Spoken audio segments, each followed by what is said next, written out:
Hello, and welcome to my channel. My name is Jonathan Cohn, and today I have my book review of the book Running with the Demon by Terry Brooks, the first book in the Word and Void series that he wrote.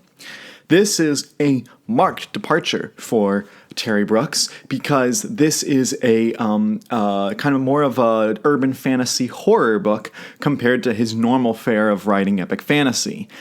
He's most known for his Shannara series, which is like 30 books long, his magnum opus, and he's also known for his the Magic Kingdom of Landover that was like 6 books long and is more satirical epic fantasy, but still kind of epic fantasy in a lot of ways. And this is very much urban fantasy / horror.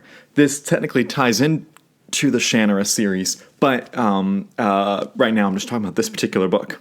And so it's a very different book than Terry would normally attempt. And so as such, it felt kind of fresh. And the way I would describe this book is if Terry Brooks meshed his writing style with Stephen King's and tried to write a Stephen King book.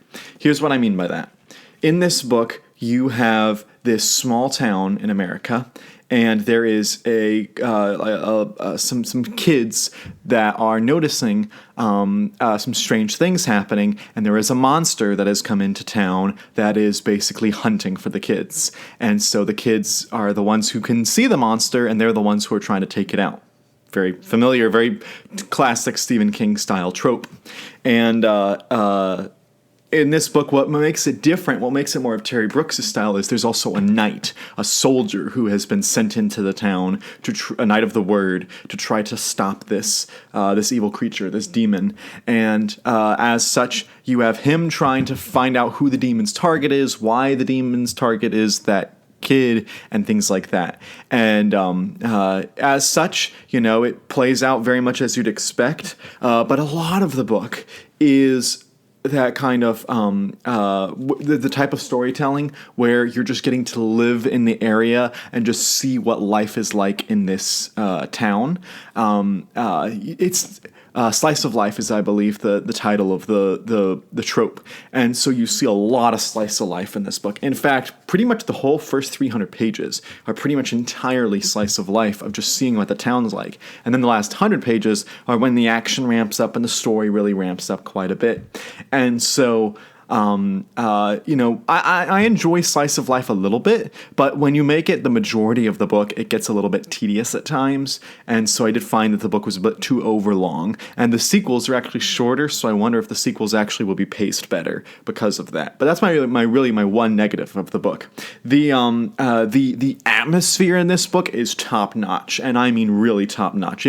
I could visualize the heat. I could visualize what the summer was like here. I could visualize what the town was kind of like, the different areas, the park and the industrial side of town with the steel factory. All that stuff was very well described. And so I think Terry Brooks did a good job there.